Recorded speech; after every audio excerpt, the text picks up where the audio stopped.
Good evening, everybody, and welcome to another edition of No Limits. My name is Scott Morgan, Roth the Motor City Madmouth, and boy, I'll tell you one thing.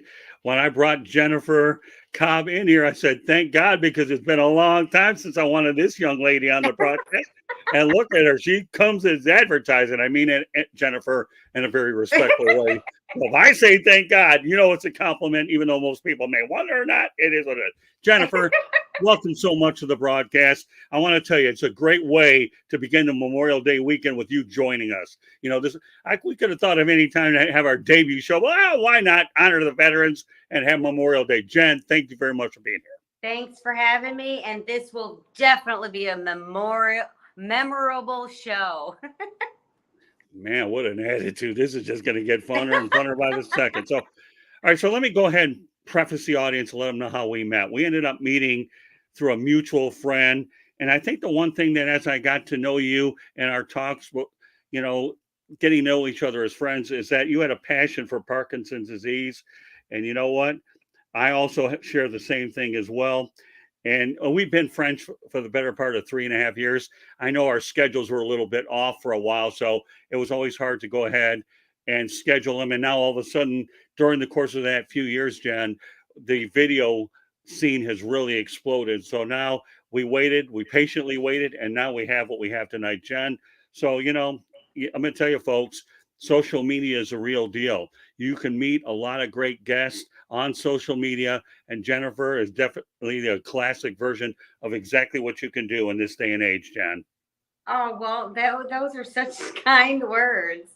So kind of you to say, and I'm so happy to be here. And yes, Parkinson's has been a part of my life for, goodness, about 20 years as my father battled it. Right. He was diagnosed in 1999, right around the time Michael J. Fox went public with his disease. Michael was 27 when he was diagnosed with Parkinson's. My dad was in his 40s. And we can talk a little bit more about the different types of Parkinson's. But Sure. for the most part, unfortunately, my father passed away just recently, at the end of January, of Parkinson's. He battled for a long, long time. He's a fighter, and he showed me a lot what courage and tenacity and strength really stood for. I will always forever remember my father's legacy because of that. But more importantly, his legacy lives on due to the fact of my um, foundation, Team Gateway to a Cure. I started it in honor of my dad about 6 years ago. And initially, we started it to raise funds for the Fox Foundation and the Ali Foundation for research. And as the years continued on, I saw what my mom went through on a daily basis as a caregiver in the home. So I consulted with my board of directors, and we really shifted our mission to, yes, we will continue to raise money for research, which is important, absolutely. But until there's a cure, there's a caregiver behind the scenes that every day goes through so much that people really don't realize. Just recently, the insurance companies have recognized the caregivers as the second patient. They go through anxiety and depression and exhaustion and financial hardships. And so at the end of their days, after they care for their loved one, regardless of what they're battling, Parkinson's, MS, ALS, Lewy bodies, dementia, Alzheimer's, cancer, there's a caregiver behind the scenes. And they do a lot every single day, making sure their loved one is most comfortable as they can possibly be, getting their medicine, taking them to and from their doctor appointments, making sure they have therapy, feeding them, taking care of the house. It's just a myriad of different things that they're involved in. And when their head hits the pillow at the end of their day, you know, who's taking care of them and who's looking out for them? And they get up and rinse and repeat, do it again. So Right. we shifted our mission to focus a lot on the education for the community of caregivers, Hmm. and where the resources are available in your own community and how to reach out for help. Right. And so that's what we do at Team Gateway to a Cure. And you know what? As the show goes on, Jen, we're going to talk a lot more about Team Gateway as well. So I actually go out there and view this as a real but we're going to elaborate more. But you know what? As promised, okay, I'm going to go ahead and bring up a guy you probably know too well. You ever heard of JB Ellis? Says she does great work with the foundation. And JB, just so you know, Jen, is a Yeah. partner of mine here at the South Hi, Florida Tribune. JB. You know, like that. No, he'll tell you right now, I haven't stopped talking about you for a long time. So I'm um, telling you, it is what it is. So, but no, I'm very serious about this. Sideline Sports and South Florida Tribune and our broadcasting network work very closely with one another. So we are able to do a lot of things. And I told you and JB is my right hand man with Sideline. Whatever I need to get done, I take care of it. Whatever he needs, I take care of it. So they're a great supportive partner. And you know, Jen, if you haven't figured out by now, you know I can't shut the you know what up. I can't, but when I see something good, I make Don King look like a boring promoter. I'll take it for whatever it's worth. So there you yeah. go, JB. I'm telling you, we know that you do. But you're going to have more opportunity in the broadcast, though, Jen, to talk about it. So Yes. another one here is a fan of yours is Will Vogel. He says, "Hello, guys." Well, Hi, you know, Will. well, maybe What a hello, great guy, name. and My hello. son's name is Will. I'm Oh, just a there you little go. biased to the name. That's okay. I know it's all right. Will, and so you got hello, guy, and hello, gal. Hello, guy and gal. There you go. She comes. All right. So, anyways, let me go on to a couple of other things. Now, before I do that, though, I started to get wind of what Parkinson's was like. Because remember, I told you on the phone that I work with former heavyweight champion Muhammad Ali in North Miami Beach. And I took a photo with him. I think you've probably seen that on my Facebook page, anyways, right? I Yeah. was a 19-year-old kid with a jaw, fist right next to my jaw. Of course, everybody's taking a crack at my jaw in the boxing business. Sugar Ray Leonard, James Toney, Chuck Whitner. I mean, they've all taken a crack at this thing here. But Muhammad Ali was undoubtedly the greatest. But going to my Absolutely. point, in terms of the passion I have for it, when I saw that you took an interest in this disease, thankfully, you know, and I can remember a lot of my old audio tapes with Muhammad, you know, with slurred speech and all that stuff. It didn't matter because when I took that photo, nobody would have known he had it. But don't think I wasn't feeling deep down inside. I wish he didn't stay in the game as long as he did.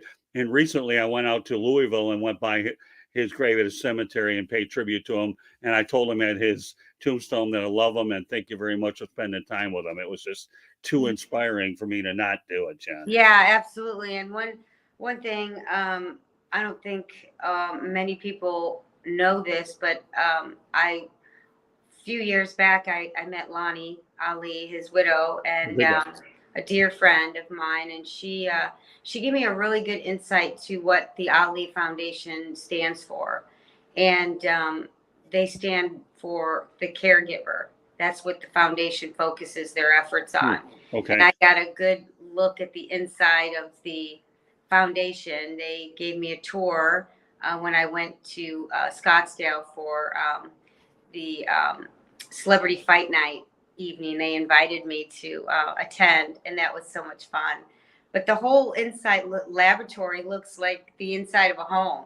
Really? What they do is they bring the caregiver in, and they train the caregiver for falls and areas in the home that might be a hazard, and you know, in the kitchen what to look out for, in the bedroom what to look out for, freezing moments, and how to help with the gait and the step and the movement around the home. So it's pretty interesting just to see that. But I don't know if you really understand what it truly took for the champ to light that torch at the Olympics.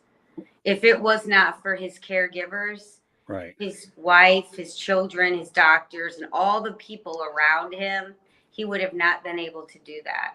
So that was a memory, and that people will forever remember in their hearts, in their minds. That what Mohammed had to go through to actually light the torch at the Olympics. It's pretty incredible, especially since he was battling the disease at the height of the Right. symptoms. So it was incredibly challenging for him, and for him to be brave enough to to be in that spot. I mean, when you're in the public eye, that's stressful. Hmm. But having the stress of Parkinson's, where the dopamine levels are so decreased, and Right. then being in this limelight, the spotlight of the Olympics, and to light the torch at Right. this pinnacle of so many athletes' Right. lives. They've been dreaming of this since they were little tykes. And to be that representative was just an amazing moment for Ali, as well as so many others. And since he was battling that disease of Parkinson's, it was just incredible to watch and to be able to view it, experience it. All right, I should point out, folks, that the audio version of No Limits can be heard on iHeartRadio, Apple, Spotify, Google, or wherever you get your podcasts. Also, please hit the red subscribe button on YouTube, South Florida Tribune. We're striving for 1,000 subscribers. Please also comment, like, and share the broadcast. Want to be a guest? 2 ways to do it. Get active in the chat room, or you can send topic ideas to South Florida Tribune at gmail.com. If you want to advertise cost efficiently, call me at 954-304-4941. We are live on Facebook, LinkedIn, Twitter, and YouTube. We had to get that out there, Jen. So there's a lot of places where this thing is going to be, and eventually this show is going to hit Google as well. So our interview is going to get there, and that's going to increase the awareness of what you're doing. I want to bring up a couple of other interesting developments. I know you talked about the caregiver and the Lonnie Ali, but in the last year and a half, unfortunately, I've suffered from some head injuries too, though, Jen.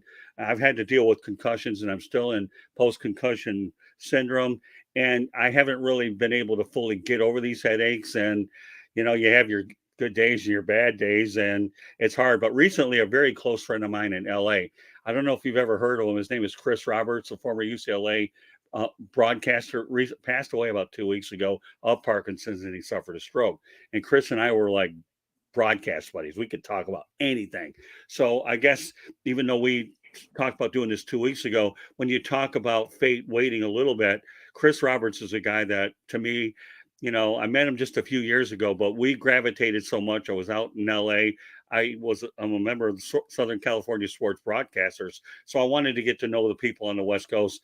And Chris unfortunately died of this thing. And I think one of the things I want to do as we continue to hopefully do stuff together, is not only talk about things we want to talk about, but we can't lose sight of why you and I were able to get together and the passion we both collectively share. And you know what, Jen? I don't take head injuries lightly. I have them. I really do. And this is something I have to deal with all the time. There's nothing they can do about it. They've already done everything as far as the MRI. And we're just, right now, I'm hoping to get another test here. I don't remember what it is. It depends if insurance can cover it. But, when you talk about two of us sharing the same passion, we're able to do it on so many different levels, Jen. Yeah, concussions are also in that category. And I think it's no matter what you're battling or having to overcome in your lives independently, Yeah. brain issues need to be taken very seriously. Right. And I think accepting what's going on and understanding what the symptoms are and staying on top of the symptoms and understanding what your parameters are and what your limitations are really, really important. I think the common denominator with all of diseases or battles or things that we're all, individually going through, it's incredibly important to have just an amazing support group. You've got to have somebody that has your back, that has your blind spots, because you can't do it all by yourself. And if you think you can, you're fooling yourself. Right. I think it's arrogant and egotistical of each one of us to think that you can. Mm-hmm. And the ones that say to themselves, I'm strong, but I need some help. There's a thing that people say a lot of times, it takes a village. Right. If you use your village and use your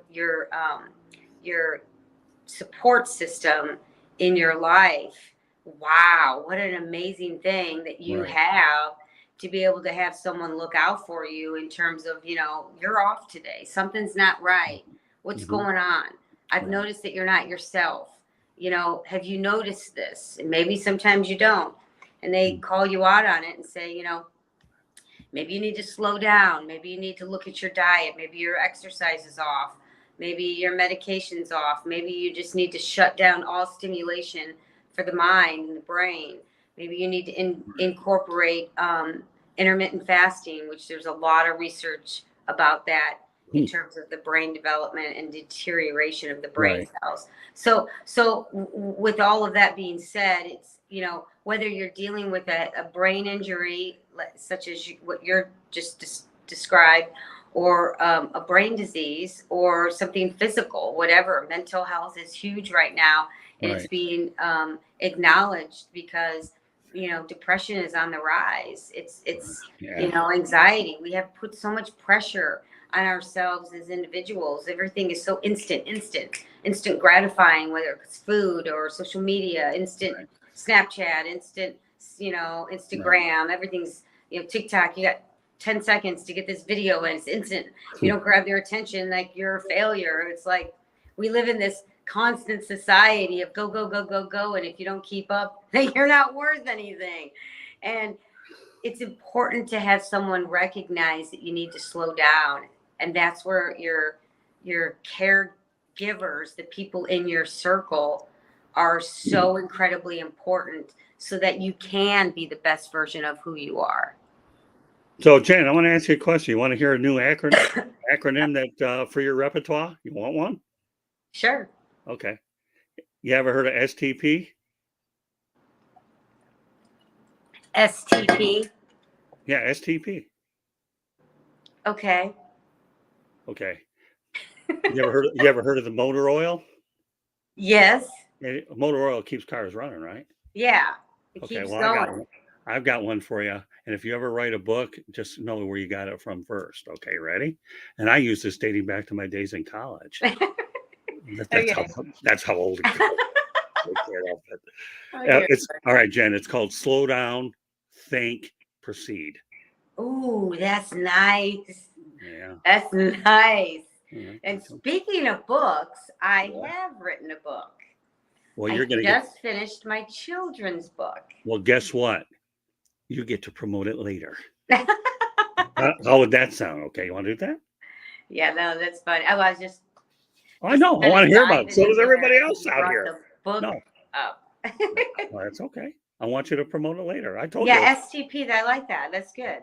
Yeah, I came up with that when I was 18 years old, and you really don't want to know my age now. Do you? Well, they're gonna kind of hit it on our phone calls. But anyways, I used it a lot of time back when in my college days, and it served me well because I paid my way through college. And I tell you, I didn't want student loans or any of that because I have to pay them back. The interest is so high, so I'd rather just pay it, deal with it. Didn't date much in college because I actually worked at the Tampa Tribune and Hollandale Digest, and the Hollandale Digest is where I met Muhammad Ali and Sugar Ray, and then later on, Yeah. but out in South Florida. So all right, we're gonna lighten this up for a couple of minutes, and then what we'll do is turn back to Parkinson's. Remember, I told you, Jen, we're gonna talk whatever is meaningful, and that's why we go with a relaxed, fun approach. And I certainly want to make sure I'm a man of my word. So with that I said, love okay. it. Love it. Uh, Love all right, so I can ask you, Jen, what was it like to be a cheerleader with the St. Louis Rams? it. You got it right. St. Louis. Why We're did you not think I was LA. going to get suckered into a Yeah. $10 bet with you for getting the LA Rams? No way. When I come out to No, we're St. not Louis, LA. I'm not. Don't get me wrong. I have nothing against your charity, but if I'm going to spend my money, I'm not going to do it because I wasn't prepared. I was going to screw that one up. You had $10 or what was it, 10, $20 on it? For every time I screwed up. Yeah. So I was with the team. Georgia Frontiere brought him from LA to St. Louis. I was with him inaugural season up to Super Bowl. So I was on the field with Isaac Bruce, Kurt Warner, Dick Vermeil, greatest show on turf. Mm-hmm. And boy, those guys were the greatest, I'm telling you, and they still are. Right. Great things. The alumni going through. Isaac made it in the Hall of Fame. Hmm. Right. Woo! Torrey Holt, Kurt Warner, of course, Hall of Famer. Movie came out. Have you seen it? What's that? No, I haven't yet. Kurt What? Warner's movie. Oh my goodness, it was great. It was amazing. The kid that played him did such a great job. I mean, Mhm. it was just incredible, and Right. it really goes to show what an underdog coming up and goes through, what the life really is behind the scenes. So you can't really count anyone out. um, I feel that, if you are going through a transition in football or any other sport, and you're feeling like you're right on the edge and you're not getting noticed, persistence is the key. And I'm a true testament to it, because um, my story is, I heard on the radio that Georgia Frontiere was bringing the Rams from LA to St. Louis. Hmm. And I was I grew up doing a lot of gymnastics. I Okay. did a little dancing, but it wasn't my strength. Right. So I thought, you know what? I'm going to go for it. I'm going to go in, I'm going to try out. I get there, I walk in this huge room, and there's all these beautiful girls and these amazing dancers doing pirouettes and, pas de bourrées and all of this high kicks. And I'm thinking, there is no way I'm going to get a spot on this a squad. There's no way. But you know what? I'm going to What? go in. I'm going to have a blast trying. And I might leave with a friend or two. Good for me, right? So Right. you know what Jennifer does? What? She looks around the room and she stands next to what she appears to see one of the greatest, best dancers in the room. I mean, Okay. I go over to her. I'm still friends with her to this day, Megan Yeah. O'Toole. She's just so beautiful, and she was just an amazing dancer. And I thought, if I stand next to her and have her help me, and I just shadow her and just watch and Right. and work really hard, maybe I can make a couple of cuts. Well, after a number of cuts over the next couple of hours, I ended up making the top 70, Wow. 75. And so, which I was really happy about. And so over the next few months, you go through a trial period Right. where they put you out on the feet, out in the public to see how you interact. You go through summer camp.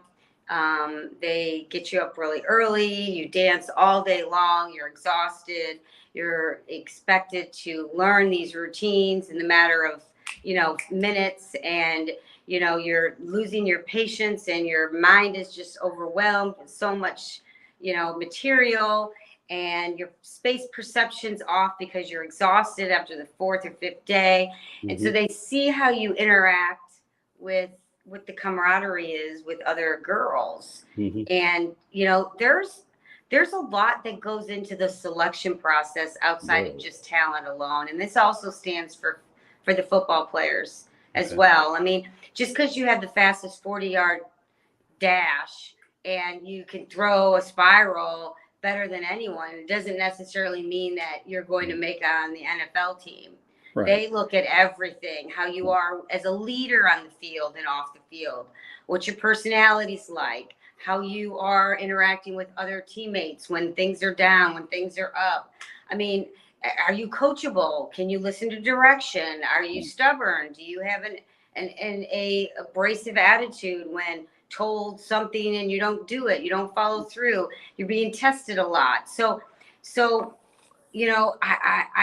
I say this because even though I was not the most talented dancer, Right. I had a lot of other good qualities that they were looking for that I did not know they were looking for those things. Okay. And so with the whole package, I was selected as one of the 40. Congratulations. That's So yeah, so even though you may feel like you're the underdog, it not necessarily is the case. you don't oftentimes give yourself enough credit Right. of some of the really great things that you do have that are strengths, because Right. we oftentimes focus on the things that we're not so good at. Right. And that leads to anxiety and depression. And Hmm. so if you look at the balance and you know what, I am good with X, Y, and Z. I may not be so good with this, but I'm really strong with this. So I'm going to highlight Hmm. more of that, and maybe that will shine through. Well, So you got another fan out here. Joshua Burstein says it's a great show. Well, yeah, I all told you, right, thanks, Jen. Josh. No, hey, listen, Jen, I'm telling you, I'm not one of Yeah. those kind of people that goes out there and tries to fabricate anything. I try to be very straight. You know, up to the time we've been dealing with, I've always been that way. And you know what I like about your philosophy is, you know, I've done so many interviews over the last 43 years, Jennifer, and I always look for improvement. I don't get down on myself. I always look to improve myself. But when you've been doing it for so long and you have a certain, what I call, Jennifer, a quiet confidence. Do you know what I mean? When you have a quiet confidence, and Yes. very little really rattles you at all. And I think that's what I admire about your approach when you landed with the Rams as a cheerleader. So I want to ask you, from that situation there, I'm sure you love the burning off that energy on the sidelines and all I that kind of did. stuff. But did it lead to other opportunities, Jen? Yeah, that's a great question. You know, many people know that you cheerleaders, we didn't get paid very Right, much, and you don't really do it for the money. right, As an ambassador of such a prestige NFL corporation, you are forever an ambassador of this entity. And right, so their selection process, as I spoke earlier, they take it very seriously, because you will forever, when you even walk off the field and retire your pom poms or football or right, cleats, whatever, you will always represent that team. right, Even if you are traded, if you're traded from one team to the other, you're still recognizing that you were a part of that right. business, that the NFL's team. And so it's, you know, it's tough because you make a little money off of your trading cards, the swimsuit calendar. You Right, do some public appearances and they pay you for it. right. The players and the cheerleaders, we were required to have so many charitable hours in the Okay. community that we had to do each Hmm. season. We had to sign a contract and we have to adhere to that.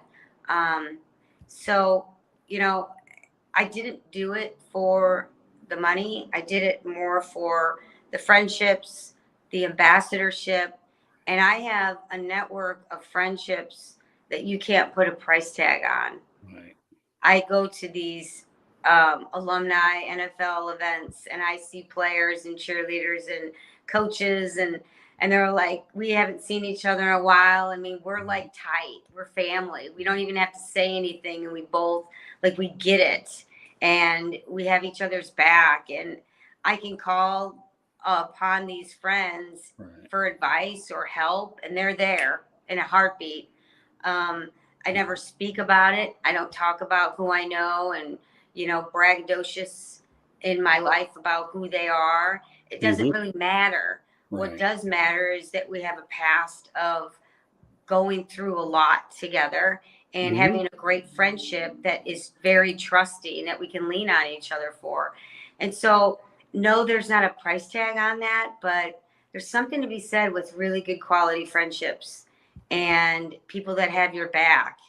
Um, and it's tight. It's really tight. Yeah. You know, you go to ask a player that's retired, the alumni, and you Hmm. ask them, what's the one thing you miss the most? I guarantee it. Every single one of them will say one thing.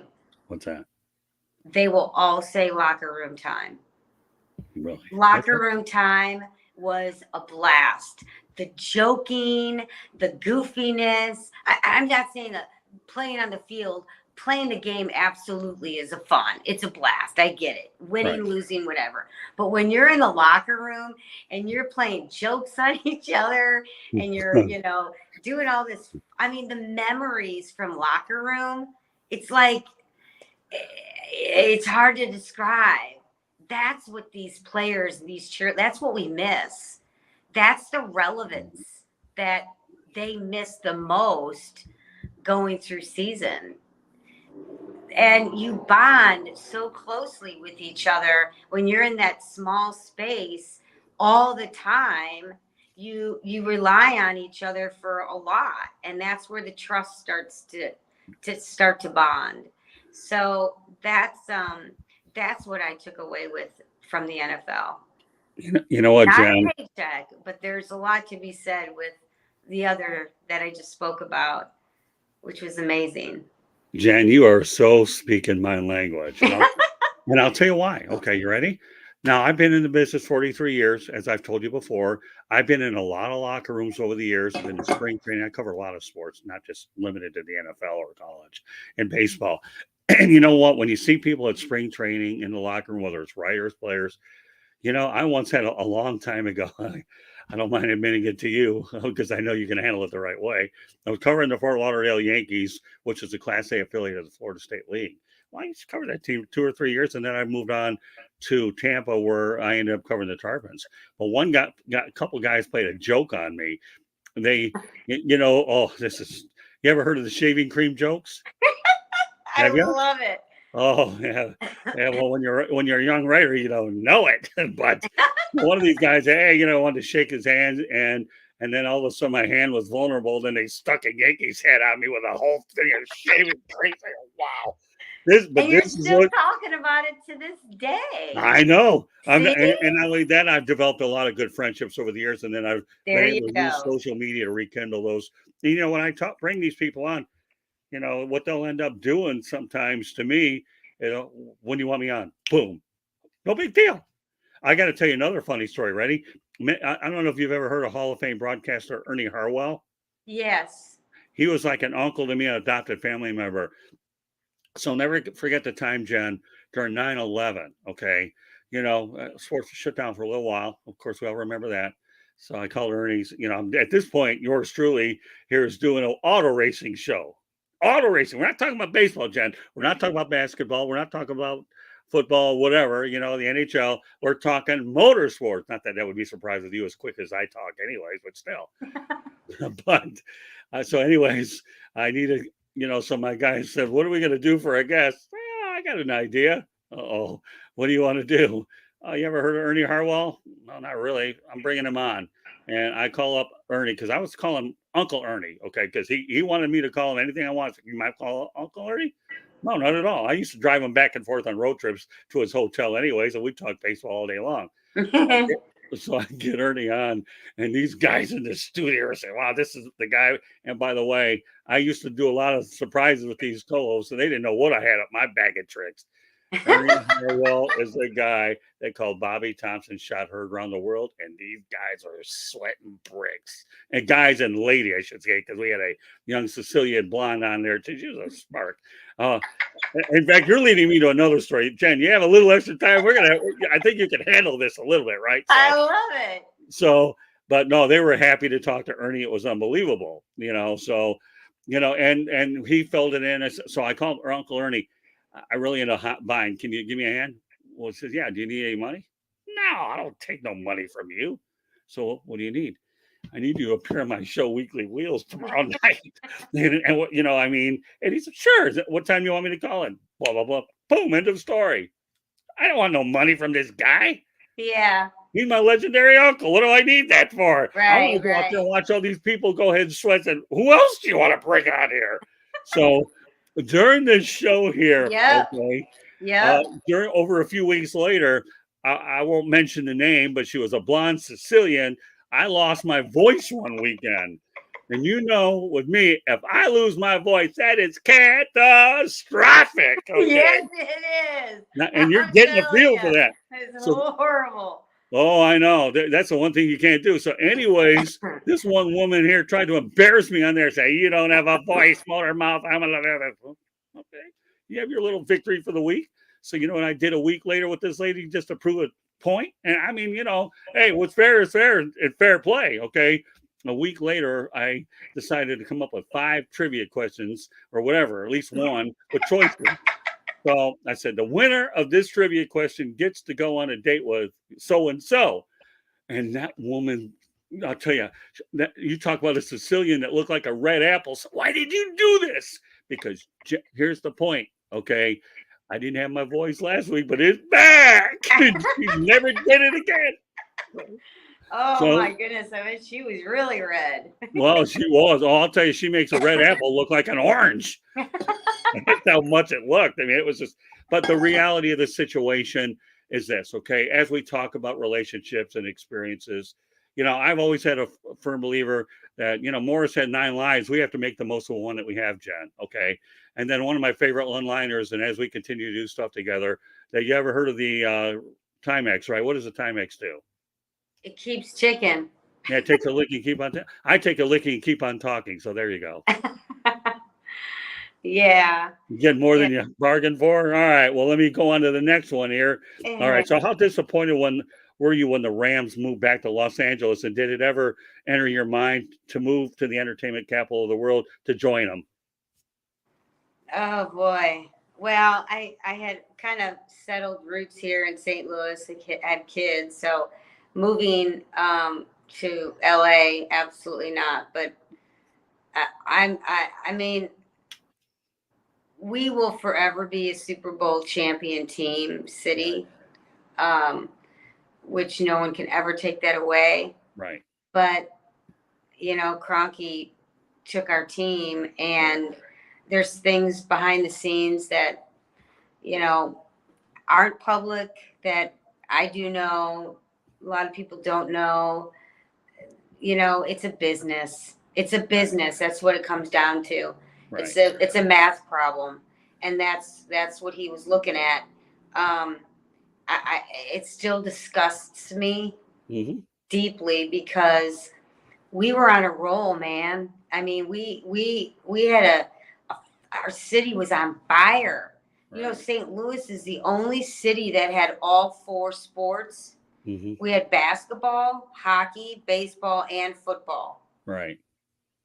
And baseball, of course, the Cards, pretty good. Right. Hockey, obviously, we all know the Cup. Basketball's been years and years and years, but now we got soccer. Right. But then he took our football, and the closest is Kansas City. Right. So we have now transitioned a lot of Kansas City fans here. It's the closest football team, but it's a business, and it just irritates me. And it started as the team progressed, and over the years that the team was here in St. Louis, I also noticed that we were, as cheerleaders, starting to get cut out of our dancing. We would dance sometimes 12, 15 times a game, but now we were getting cut out with advertisements because of the money. So you'd see us at 2-minute warning, and then we would do small little dances in between timeouts or whatever. But as you noticed over the years, our dancing became less and less, because it's all about the money. Right. So you'd see on the big Jumbotron advertisements, and the girls, we wouldn't dance. Right. So, and I'm not naive. I mean, I totally get it, but I think it was just the way he did it, how it went down. And there was a rendering for a new stadium that went public, and it was accepted. And then after he took the team, there was a big lawsuit behind the scenes that went on. Yeah. So it's all ugly anytime you look at it. Well, I'll give you my history that I know about St. Louis, and most people don't realize. I know once upon a time they had the St. Louis Hawks, who ended up moving to Atlanta, and I know they had pretty good teams there. I understood when the Cardinals left, because I know St. Louis wasn't worried that they had left. Okay? Right. So, but the second one I struggled with, because the Rams had begun to establish themselves. And I think which is a tribute to St. Louis as a whole, is that the XFL St. Louis Battlehawks are doing well. Amazing. And they're actually in the dome that I was in with the team. And they're doing amazing. Like they're getting some numbers in there watching that football, and of course the soccer has done incredibly well. Right. So But the and I'm happy Battlehawks, for the city. but to me, I think, oh, no disrespect, Jen, because soccer obviously is a great sport, it's a great worldwide sport. I've struggled with it because they've had very difficult results in the World Cup. So therefore, I've been a little discouraged by it. But I won't. But I'll tell you what, the St. Well, Louis you know the Battlehawks. World Cup, the cup is coming to Kansas City in 26. Right. Yeah. Isn't Yeah, that one? Isn't that the agreement where a bunch of American cities are going to be part of that whole thing, if I remember right? yep, yep. Yeah, I Yeah, and thought so. I've actually talked to a friend of mine who's actually working with the sports commissioner, doing some events and whatnot, um, around this. I mean, it's going to be. I think what I heard was it's 35 days long of celebration. Right. I mean, it's like huge, and they're raised. I think they've raised over 100 million already, and Hmm. sponsorships, and I mean, it's just crazy the money. Like I said, it's a business. Right. It's all about the math. But I've always respected St. Louis as a football town. The Battlehawks. I hated to see the Rams go back, but I'll tell you what, I've written many times and talked on a lot of these shows that I do believe that St. Louis was wrongfully. That was a bad situation there, and I Yes. hope they get another opportunity with a NFL stadium that's built up to the Yeah, caliber standards and to do it. actually, Isaac has his foundation for his foundation. He has a celebration here, a big fundraiser every year. He comes back. Many of the other players do come back and pay tribute to the city, and recognize their foundation to raise money specifically for Isaac's foundation. You Right. know, he didn't even have bus money to go make it to practice. So Hmm. his foundation, I think American Airlines gave a couple million miles to college athletes that Right. need transportation to make it to college and to go to their practices and such. So he raises a lot of money for that specific purpose. And in October, Isaac's coming here to St. Louis for his event. Hmm. It's always a great time because often he'll have alumni football players from the Rams, different guys show up, and cheerleaders. I try to rally some of the alumni girls together to go and support him, of course. Hmm. So yeah, and so it's nice to see that Kurt and Brenda have the coats. They have winter coat drive every Hmm. year, and they come back and recognize the city and stuff. So it is great, but it still stings that we don't have the team. Well, down the road, I have a feeling that perhaps one of these days, hopefully they'll get it. But meanwhile, Well, and there yep, has been talk that Isaac behind the scenes was thinking of bringing a team, but that was a few years ago. right. But I don't know about Well, that anymore. well, I did a broadcast the other day on a guy who will actually be coaching, at least at the beginning, named Torrey Harmon. That's a guy in Kansas City. I'll hook you up with him as we get to know, and he might be another guy that could be helpful to you down the road. I Oh had yeah, him that'd be on. great. I had him on two shows this week, and you're going to really like him.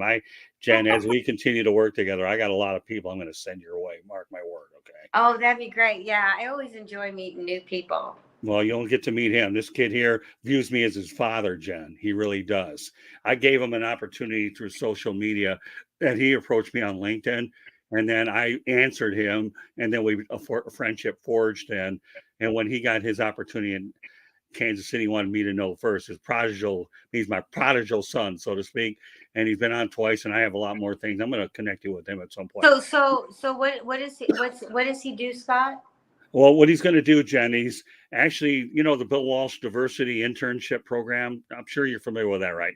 He just graduated from that, and Jack Wooten gave him a recommendation. Andy Reid called him, and he wants him to join him in July. Oh, nice, Yeah, Jen, nice. Jen, hang with See, me, you know okay? everybody. And you know what? I told you, Team Gateway, Team Scott and Jen, bingo, thumbs up. All right, Hey, I couple want to more. hear some questions from the rally team out there. What's Well, everybody's? nothing as a recent yet, but again, sometimes they're delayed and they'll come in as we go along. It don't matter. But you know what? The best part about the whole thing is I have a lot of great questions for you, anyways. And I'll tell you what, sometimes I don't hear comments on Twitter though either because they don't directly show up on my screen as well. So Oh yeah, yeah, because let me tell you, Jen, I told you and I'm going to reiterate this, and then I want a few questions, and you get to ask me some questions. How does that sound? Because that's what you probably want to do. So I want to let everybody know that you can actually find our broadcast, folks. When you look it up at www.southfloridatribune.com, you'll find every broadcast put up there by Candy Ebling, who manages the website and does a really good job doing it. So that's one way. You'll find them on Twitter, South Florida Tribune. I have another account, Jen, called Motor City Tribune because I have Detroit contacts. I've already told you about YouTube. I've told you about the 2 Facebook accounts and of course LinkedIn. So we're 6, and of course now I told you, Jen, we're partnering up. We've been partnering up with Sideline Sports for a long time, yeah, and now what I've been able to do with those people is I bring some of their people over here, and I go over there from time to time, and it's a good working. But I have a lot of working relationships yeah, beyond them too. yeah, So I mean, they're just a major player. But let me tell you, as I continue to go on and on, Jen, I'm looking for any possible places, and I think that as you and I continue to build our ability to work together, that when you have resources from you and I, yeah. the sky's the limit, and this show's And called it No sure Limits. is. Chris, you want to hear me The get a little? sky's the limit. It There you sure go. is. Woohoo! Well, hey, do you want to hear my home run? I would love to hear it. Come There's on. a long drive deep to left field. This one's got the distance. It is gone. And if I were actually a anchor, I'd say, where did he hit it? Deep. Of course, I learned that from a friend of mine. Deep. There you go. Of course, I have the deeper voice. You have a nicer voice than me. Deep. There you go. Look at this. Look at this. This is going to be crazy with us. All right. A few more things I want to get to. Then you get to ask me some questions. All right. We talk about your passion for Parkinson's disease, right? And obviously, I mentioned my thing with Muhammad Ali. So, what I want to do here, Jen, is I want you to go deeper into your passion for Parkinson's disease. I know you touched on it a little bit earlier, but is there something that you want to add to what we already spoke about earlier? Um, well, now just came out about a month ago. They have biomarker Really? recognition. So the biomarkers, you can find out if you have the gene for Parkinson's, if it runs in your family, you can be Okay. tested. So that's a really great. That's huge. Um, they're testing a medicine that actually can reverse the signs, the damage that Parkinson's has done to the brain, and that's still in, you know, it's still being tested right now.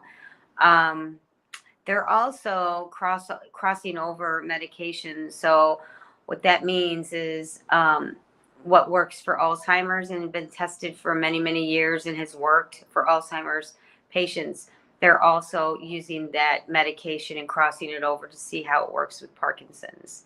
Okay. So that's positive. But just recently, I have been asked to be executive producer of a movie called it's a documentary movie called House of Arms, and in the movie, it shows different therapies that are being used for Parkinson's that many people don't know about, and it highlights the life of Tom House.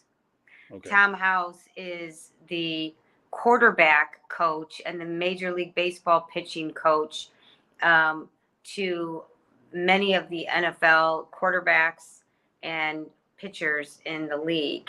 Okay. He's the reason Brady is Brady. He's worked with Okay. Brady on the sidelines, behind the scenes for many, many years. He's a biomechanic guru. He breaks down the biomechanics of the arm. The movie's called House of Arms. He's the one that was in the dugout when he caught Hank Aaron's ball. Really? Oh, Tom House. Tom House. See, I know He my has history. Parkinson's. The reason they brought me Hmm. on was my affiliate to the NFL, as well as my father, as a daughter that loves her dad, and how what I go through Right. and what my mom has gone through as a caregiver. So it looks at Okay. not just the therapies that are out there, but also the other part of the movie talks about how important a caregiver's role is in the life of someone going through a disease. And Right. so Tom and I speak a lot in the movie about that. I also talk in depth to his wife Marie House Uh-huh. about what she goes through behind the scenes daily, as well as the traveling coaches that are with Tom, traveling the country to different camps that he works with, different high school, college, and professional quarterbacks and baseball players on a Oh. daily basis, and what they see and how they have Tom's back as a traveling caregivers. Mm. Now, Tom House, he was involved in the $1 million arm. So what he Hmm. did was he took two inner city or two kids from different countries that never picked up a baseball in their life, Right. and he worked with them for 1 year, and they both signed $1 million contracts at the end of 1 year Right. training with Tom House. So what it amounts to is how incredibly important it is, the strategy, the biomechanics of the arm, and how important it is that when it comes to perfection of that arm, whether it's a football, a baseball, hockey, whatever the sport is, Right. there's a lot to be said when it comes to evaluating and understanding positioning, direction, training, movement, Right. isolation, hip movement, where the hips should be, the Hmm. shoulders, the head placement, like all of it all Hmm. works together. And so Hmm. Tom developed a app called Mustard. Really? And Mustard, what it does is you can actually videotape Uh-huh. your child or athlete, Oh.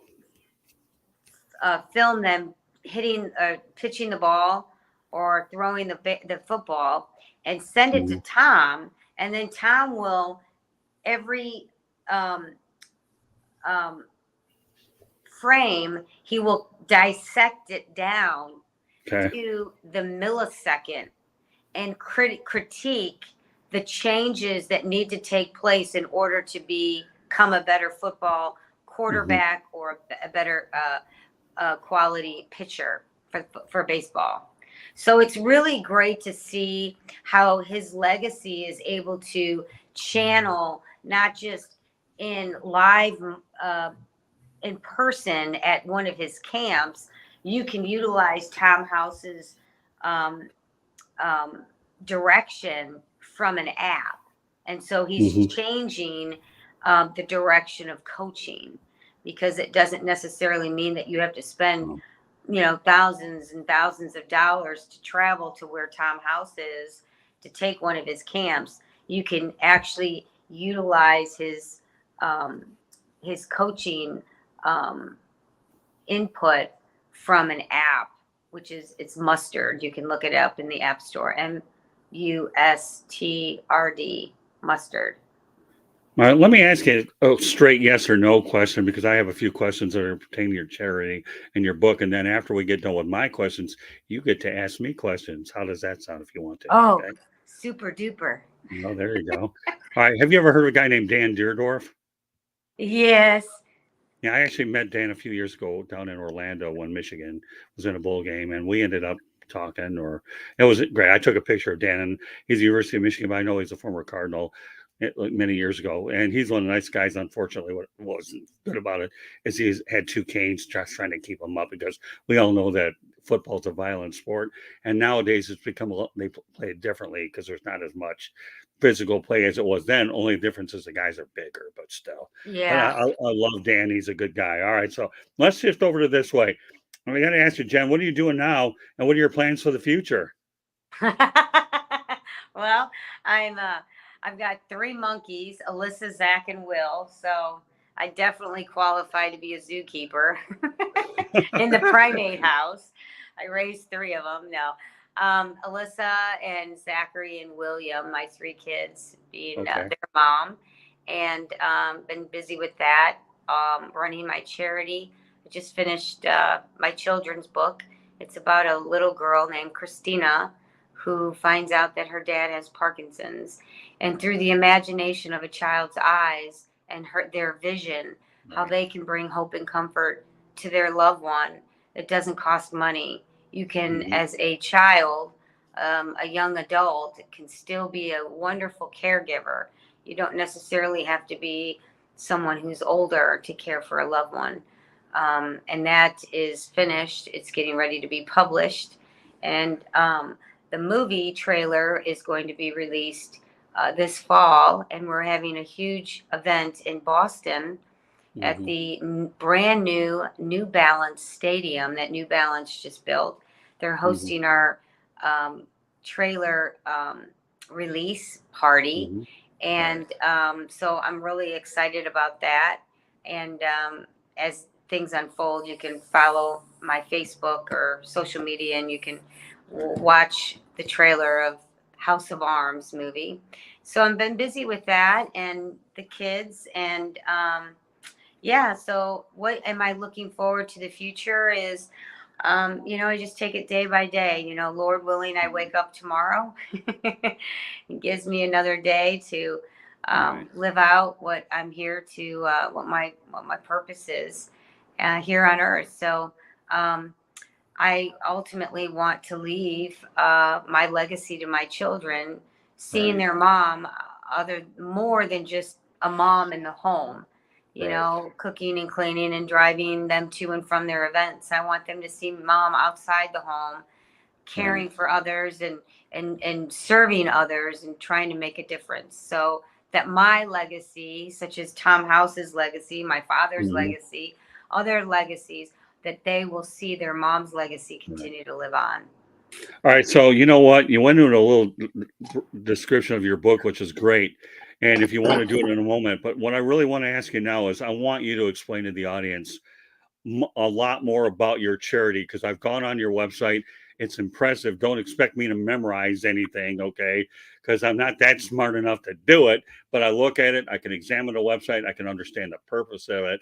But there's no better person to explain your charity than you. Yeah, so what we do is we resource um, and educate the caregiver. My father was on hospice for many years. People think hospice is you're on a deathbed, and it's not. You can use hospice in your community to come in and help in the home, and it doesn't cost any money. You have to qualify for hospice, and there's different levels of hospice that you can qualify for. My dad qualified for a hospice to come in every day. So once a week, he'd have massage therapy. He'd have physical therapy. He'd have art therapy. He'd had animal therapy. He had music therapy every week. Every 2 weeks, he'd have, his hair trimmed. He'd have a manicure and a pedicure. So, there's a lot of great Right. things that come from hospice. It sounds so great listening to me talk about it. It's almost like I feel like I want a hospice. Can I qualify for hospice? I Yeah. mean, I think I deserve it. I've raised three kids. I'm exhausted. I think I'm like I'm disabled. Like you know what I mean? You're like, as Yeah. a parent, you're so tired after 20 some years of raising kids and funding and doing and being. But yeah, it's a hospice needs to be changed. The word is scary to so many people, and oftentimes you'll hear that the caregiver is the baby boomer generation, and they have this mentality they have to do it all, Uh-huh. and they deny family and friends of coming in and helping, and it's very selfish and very um, Right. egotistical that you feel like you're the only one that can help. And it was Right. really hard to talk to my mom about that because her identity was so wrapped up in being my dad's Uh-huh. caregiver.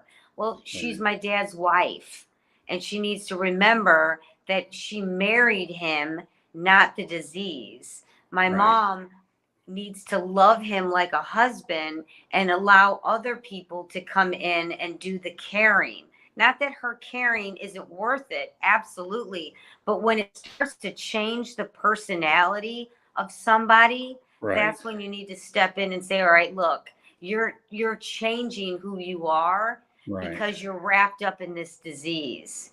Right. Because you want to save the day and you want him to go backwards. He's not going to go backwards. She's not going to go backwards to where they Right. were when you married them. They're Right. going to get worse and it's going to continue on as they age. And that's okay. But as they go through this transition, they have to remember as a caregiver that their identity has to be established and remembered. Because when my father passed, my mom says, "Who am I?" She didn't even know who she Wow. was. Wow. She was literally walking around the house, didn't even know where she was placing things because her whole life was medicine, therapy, change, food, you know, I mean, documentation, writing this down, calling. It's like all day long, it was all about the disease. And she even didn't even know who she was. So Right. now, since my father has passed, she's trying to figure out who she is again. Hmm.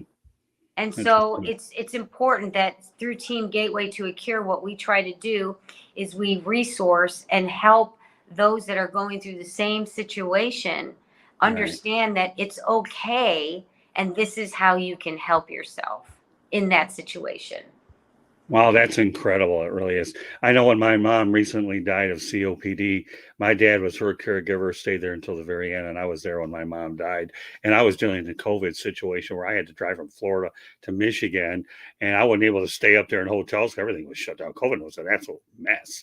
But in fact, I got to see her a few days left to go, and so to speak, it was Well, good. and I'm glad you brought that up because since COVID, many people want to keep their loved ones at home. They want Right. to hear the laughter of their loved ones and see the pictures on the wall and smell the food in the home and have the freedom of coming and going and visiting their loved one and not having the restrictions of a home, which, you know, if you have that position in your home, a family, and you have to put your loved one in a nursing home, absolutely. But if you have the desire or you have the availability to keep your loved one at home and through the services of hospice, you can do that if you qualify. Good for you. And you know, a question I get often asked is, Jen, well, why doesn't people talk about this? And how come insurance companies don't tell us? And how come the doctors don't talk about it? The doctors don't talk about it because they want a revolving door of people coming in their office. If you have hospice, you're not going to go back to your Right. doctor as much because you're going to have the services coming to your home. Hmm.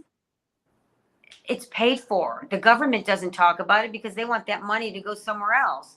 If they can not talk about the hospice services, then that money can go somewhere else and won't be used. So it's just really important that we educate. And what's so great, Scott, is that the movie unravels a lot of this information to really bring insight to people understanding what hospice is really a great program and great Right. services for people in the home. Well, to satirize a hospice thing, give me the back rubs and I'm good after what I go through all the time. But I I know, don't, right? I mean, listen, I don't mean to come down hard on Mr. Hospice, but the back rubs would work for me, and I'm sure you would have a hard And time. yeah, you get to sit there and get a manicure, pedicure, honestly, I don't really while you're worry about petting a the. dog. Well, I mean, you gotta the, be happy, and the well, you music's might be better going. off with those two things, but my fingernails and my feet, you don't want to mess with them because they're You have short. no idea the smile on my dad's face every day when the ladies would keep coming in. Art therapy time. It's music therapy time. He had so many women coming and going all day long. He was so happy. Were you envious of them? I got to tell you a funny story.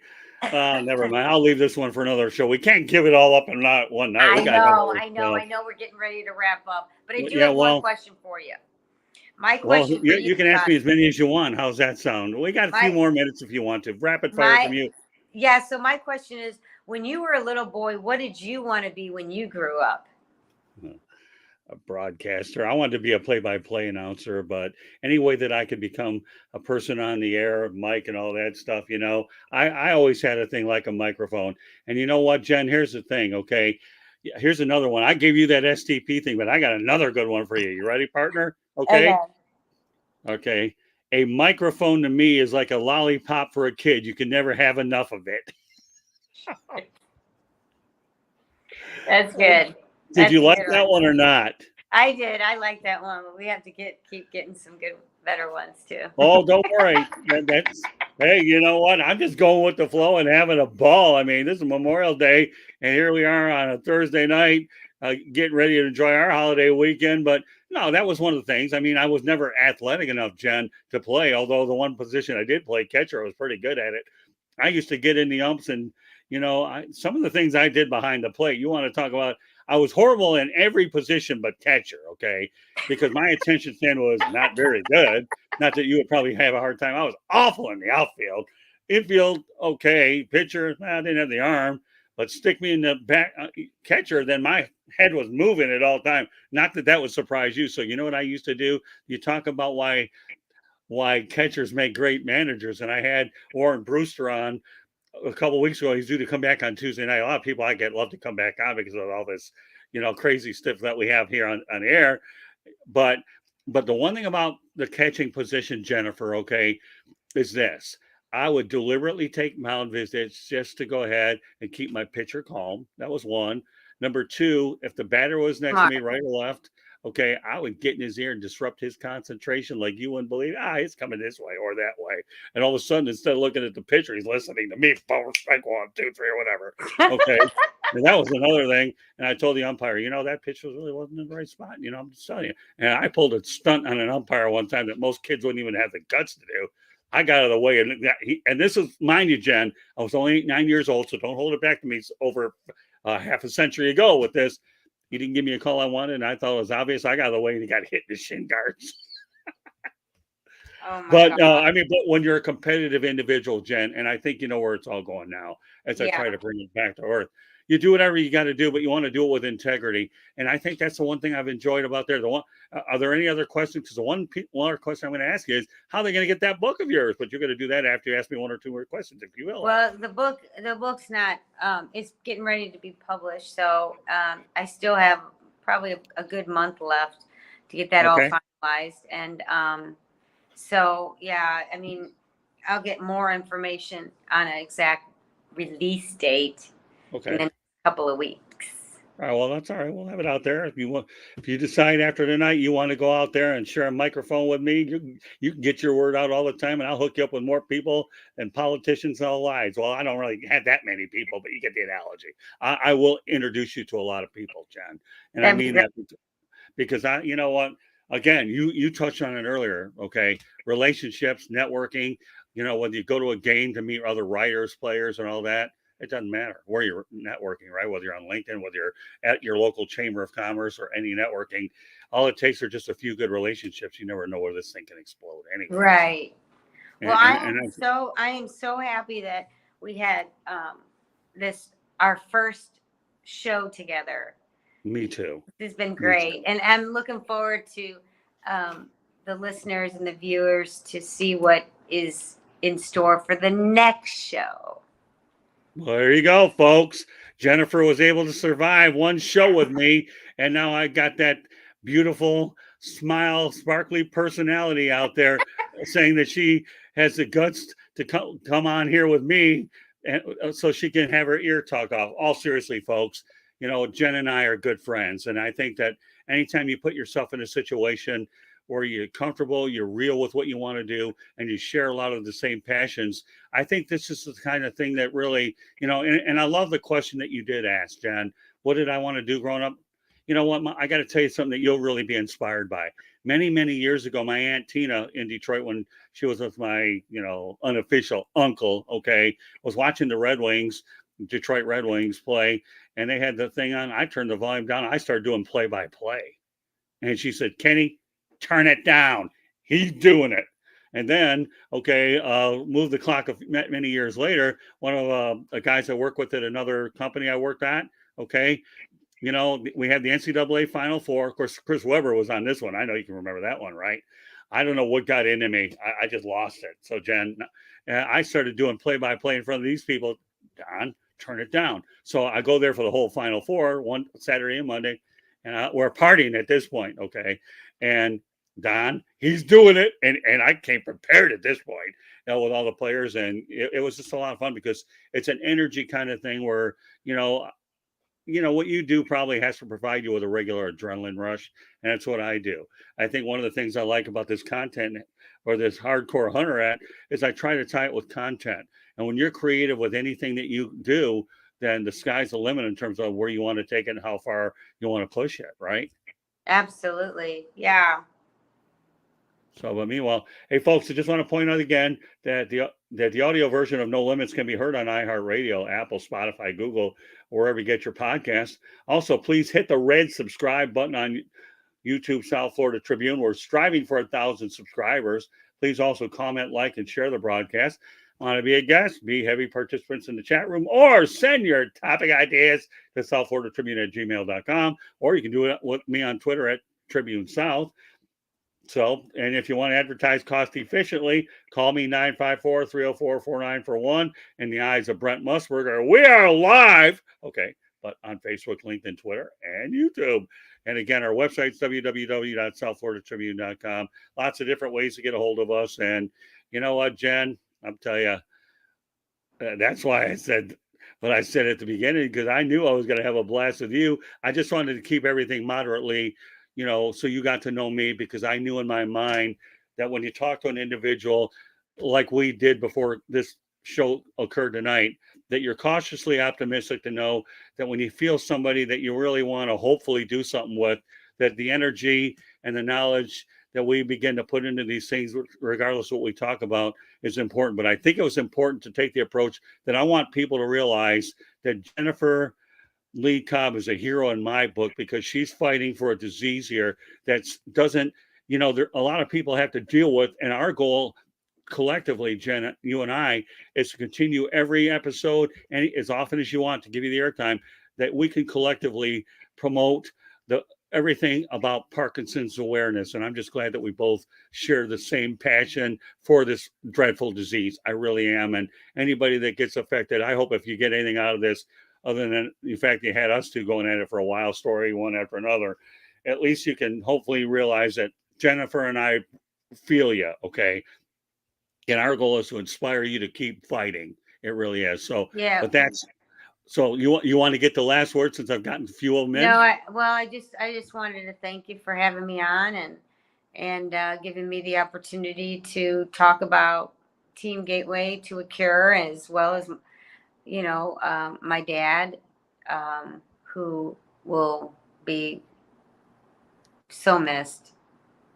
He's just an amazing man, and just to be able to talk about some of the things that I have gone through over the years, and in hopes that it will inspire other people. So I appreciate you having me on and giving me that platform to, in hopes to help other people.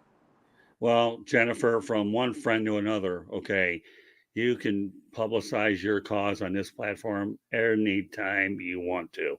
And I'll even give you a separate section on our online publication to do a lot of that stuff as we continue to talk and make plans to grow a show, hopefully together. But anything that you have that you want, links and so forth on our platform, they will be all yours, because I really feel you. My deepest condolences to losing your dad, but I make no bones about it. I'm still looking forward to meeting you. So I need you to kind of give me a tour around the Gateway City, at least that much. I don't know where I'm going. Yeah, absolutely. So meanwhile, on behalf of Jennifer Lee Cobb, my name is Scott Morganroth, the Motor City Madmouth. Thank you for joining on this special edition of No Limits, and we look forward to the next time on No Limits. So have yourself an awesome Memorial Day weekend. Good night, everybody. Good night.